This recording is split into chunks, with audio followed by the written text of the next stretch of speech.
A high-value woman never shrinks herself to be chosen. This isn't about arrogance or emotional distance. It's about self-respect grounded in psychological maturity. Too many people, especially in romantic dynamics, fall into the trap of thinking love must be earned through self-erasure. They start editing their personality, softening their boundaries, lowering their standards, and silencing their needs just to keep someone interested. But a high-value woman understands a core truth. Attraction that requires self-betrayal is not attraction. It's emotional negotiation. She doesn't chase approval by becoming more convenient, more agreeable, or more accommodating than what feels authentic. Instead, she remains rooted in who she is, even when that means risking rejection. Why? Because she recognizes that being chosen at the cost of her identity is not a win. It's a quiet loss of power. And power, in this sense, doesn't mean control over others. It means control over herself, her time, her energy, her values. Psychologically speaking, shrinking yourself creates a dangerous internal conflict. When your outward behavior no longer reflects your true self, your mind starts to fracture. You begin to feel unseen, unheard, and undervalued. Not necessarily because the other person is cruel, but because you never showed them the real version of you in the first place. Over time, this builds resentment, insecurity, and emotional exhaustion. A high-value woman avoids this trap by being honest about who she is from the start, even if it means fewer people qualify to stay in her life. She doesn't negotiate her worth. She doesn't bargain with her standards. She understands that standards aren't walls meant to push people away. They're filters designed to let the right people in. When a man feels challenged by her boundaries, she doesn't rush to soften them to keep him comfortable. Instead, she calmly observes whether he rises to meet her level or attempts to pull her down to his. And here's the deeper philosophical layer. She knows that love should never require self-abandonment. Love, at its best, is an expansion of identity, not a reduction of it. If a relationship demands that she becomes smaller, quieter, less ambitious, less expressive, or less confident, she sees that as a red flag, not a romantic sacrifice. She also doesn't confuse effort with overextension. There's a difference between showing care and overgiving. A high-value woman gives freely but not desperately.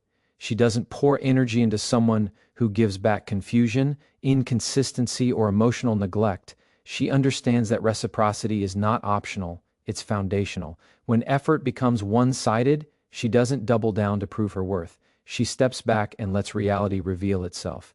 One of the most powerful traits she carries is patience. Not the passive kind, but the discerning kind. She doesn't rush to prove her value. She doesn't feel the need to impress, overperform, or compete for attention. She trusts that the right man will recognize her depth without her needing to perform emotional acrobatics. This comes from self-trust, a belief that she is already enough without modification. She also doesn't sacrifice her dreams for romantic validation. Her ambitions, passions, friendships, and purpose are not bargaining chips. She knows that a relationship should complement her life, not consume it. A high-value woman refuses to make a man the center of her universe because she understands that when someone becomes your entire world, you hand them power over your identity. And when that power is misused or simply withdrawn, the emotional fallout can be devastating. Instead, she builds a full life, not as a strategy, but as a principle. Her fulfillment doesn't hinge on whether someone texts back fast enough or commits soon enough. She creates meaning independent of external approval. This emotional independence makes her more attractive, not less, because confidence rooted in self-sufficiency is magnetic. She also doesn't argue her worth. If someone fails to see her value, she doesn't chase their validation or try to convince them. She understands a psychological law. The more you beg someone to recognize your worth, the more you reinforce the belief that you lack it. So instead of arguing, she observes.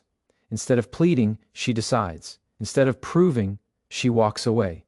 And this is where real power lives, in the willingness to leave situations that require self-compromise. Many people stay in relationships not because they're loved, but because they're afraid to be alone. A high-value woman does not fear solitude more than self-disrespect. She'd rather walk alone with dignity than stay accompanied by emotional neglect.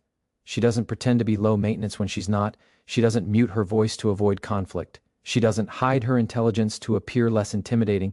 She doesn't play small to make someone else feel big. Instead, she stands fully in her presence, calm, composed, and unapologetic. From a psychological perspective, this behavior signals secure attachment. She is not driven by fear of abandonment or obsessive need for approval. She is driven by self-respect, clarity, and long-term emotional stability. She doesn't make impulsive decisions out of loneliness. She chooses relationships based on alignment, not anxiety. She also understands that the right man doesn't want a diminished version of her. A healthy, emotionally mature partner doesn't want someone who shrinks. He wants someone who challenges him, inspires him, and stands beside him as an equal. So she doesn't try to make herself easier to handle. She focuses on being real, not convenient. And perhaps most importantly, she never forgets that being high value starts internally. It's not about how many people want her. It's about how deeply she honors herself. Her worth isn't determined by male attention. It's determined by her character, discipline, boundaries, and integrity. So when faced with the temptation to shrink, to text first when she shouldn't, to tolerate disrespect for the sake of connection, to abandon her needs to keep someone close, she pauses, she reflects, and she chooses herself. Because she knows something most people learn too late. If someone only wants you when you're smaller, they don't deserve you at your full size. And the moment you stop shrinking to be chosen is the moment you start attracting what actually deserves you. A high-value woman never confuses love with emotional dependence. She understands that love is meant to enhance her life, not replace it. Too many people enter relationships looking for someone to complete them, validate them, or rescue them from loneliness. But a high-value woman approaches love from a different psychological foundation. She is already whole before the relationship begins. She does not make a man the center of her emotional universe, not because she doesn't care, but because she knows that placing someone at the center of your identity creates an unhealthy power imbalance. When your happiness, confidence, or sense of purpose depends on another person's attention or approval, you unconsciously surrender control over your emotional stability. And once that happens, love can quickly turn into anxiety, fear, and self-doubt. Emotionally dependent love often feels intense, dramatic, and passionate, but beneath the surface, it is rooted in insecurity. It creates patterns like overthinking, people-pleasing, jealousy, fear of abandonment, and the constant need for reassurance. A high-value woman recognizes these patterns as warning signs, not romantic proof of devotion. She understands that love built on fear is not love. It's attachment mixed with insecurity. Psychologically, she knows that dependency weakens both partners. When one person becomes the emotional lifeline of the other, the relationship shifts from partnership to caretaking. Over time, this breeds resentment, pressure, and emotional exhaustion. She avoids this dynamic by maintaining her own emotional foundation. She self-soothes, she self-reflects, she self-regulates. She doesn't outsource her inner peace to someone else. This doesn't mean she avoids closeness or vulnerability. On the contrary, she allows deep connection, but she never loses herself in it. She can love deeply without losing clarity. She can commit without losing independence. She can care without clinging. She also understands the philosophical difference between attachment and devotion. Attachment says, I need you to feel okay. Devotion says, I choose you because I am already okay. One comes from fear, the other comes from strength. A high-value woman chooses love from abundance, not from emotional hunger. She doesn't tolerate emotional manipulation disguised as romance. If a man uses guilt, control, inconsistency, or withdrawal to keep her emotionally dependent, she recognizes it immediately. She knows that real love does not require emotional sacrifice, walking on eggshells, or constantly proving loyalty. She does not stay in relationships where her peace is repeatedly disrupted. One of her strongest traits is emotional self-sufficiency. She enjoys companionship, but she does not fear solitude. She values love, but she does not cling to it at the cost of her dignity. If a relationship becomes unstable, unhealthy, or disrespectful, she does not panic. She evaluates. She does not beg. She decides. She does not chase. She chooses. And this ability to walk away is not coldness. It's emotional discipline. It comes from knowing that love should never require self-abandonment. When a relationship begins to demand emotional self-betrayal, she recognizes that staying would cost her more than leaving. She also doesn't rush into emotional bonding. She understands that deep connection takes time, consistency, and trust. She doesn't confuse attention with commitment. She doesn't confuse chemistry with compatibility. She doesn't confuse words with actions. Instead, she observes patterns. She measures alignment. She allows reality, not fantasy, to guide her decisions. A high-value woman also refuses to make a man her emotional escape. She doesn't rely on a relationship to avoid confronting her own fears, wounds, or insecurities. She does the internal work. She reflects on her triggers. She heals her past. She takes responsibility for her emotional reactions. This self-awareness protects her from falling into codependent dynamics. From a psychological perspective, she operates from secure attachment. She does not fear abandonment excessively, nor does she avoid intimacy. She balances closeness with independence. She allows love to flow naturally without forcing it or clinging to it.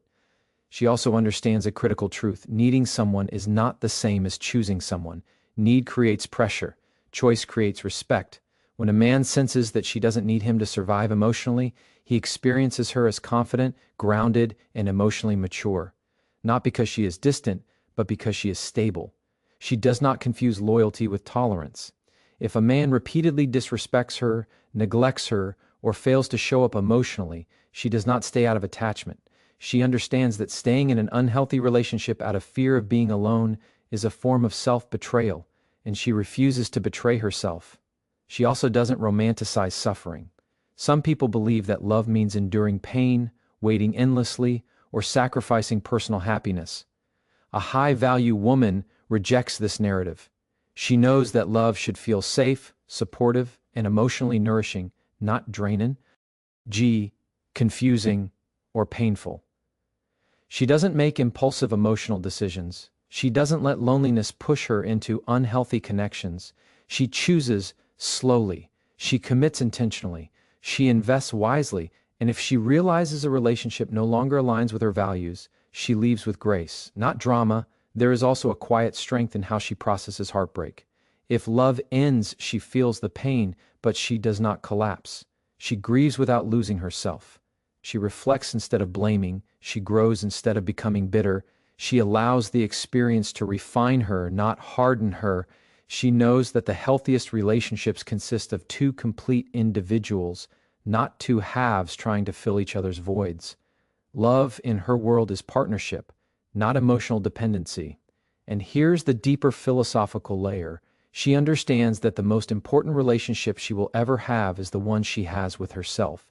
If she abandons herself to keep someone else, she loses far more than she gains. So she prioritizes inner stability over romantic attachment. She also doesn't fear losing someone who requires her to lose herself.